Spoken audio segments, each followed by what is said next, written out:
Naturally, gold prices immediately began to soar.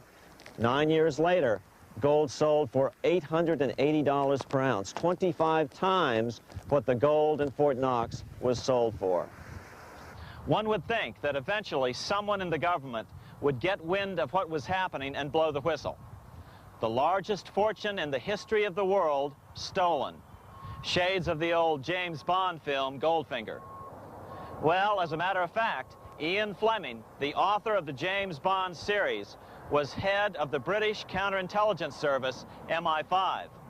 Some believe in the intelligence community that he wrote much of his fiction as a warning, as many authors of fiction do. If the removal of all the good delivery gold from Fort Knox can be viewed as a deliberate raid on the U.S. Treasury, then such an operation might well have been years in the making, namely 40 years. Certainly enough time for Fleming to get wind of it and try to prevent it. So just how did the story of the Fort Knox gold robbery get out? It all started with an article in a New York periodical in 1974. The article charged that the Rockefeller family was manipulating the Federal Reserve to sell off Fort Knox gold at bargain basement prices to anonymous European speculators. 3 days later, the anonymous source of the story, Louise Auchincloss Boyer, mysteriously fell to her death from the window of her 10th floor apartment in New York. How would Mrs. Boyer have known of the Rockefeller connection to the Fort Knox gold heist? She was the longtime secretary of Nelson Rockefeller.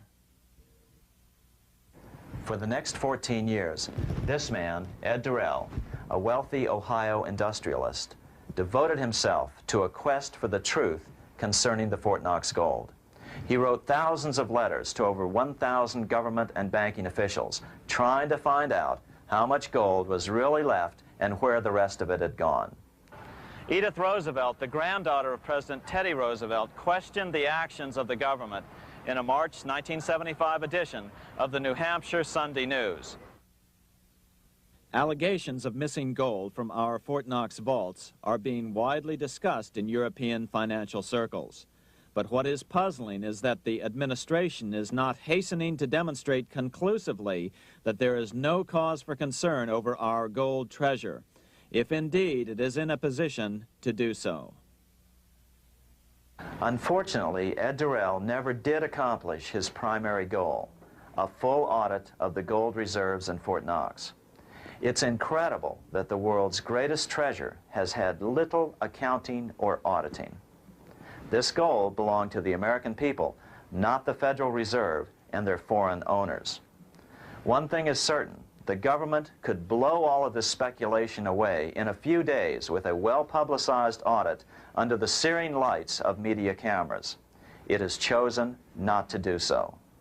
One must conclude that they are afraid of the truth such an audit would reveal. What is the government so afraid of? Here's the answer. When President Ronald Reagan took office in 1981, his conservative friends urged him to study the feasibility of returning to a gold standard as the only way to curb government spending. It sounded like a reasonable alternative, so President Reagan appointed a group of men called the Gold Commission to study the situation and report back to Congress.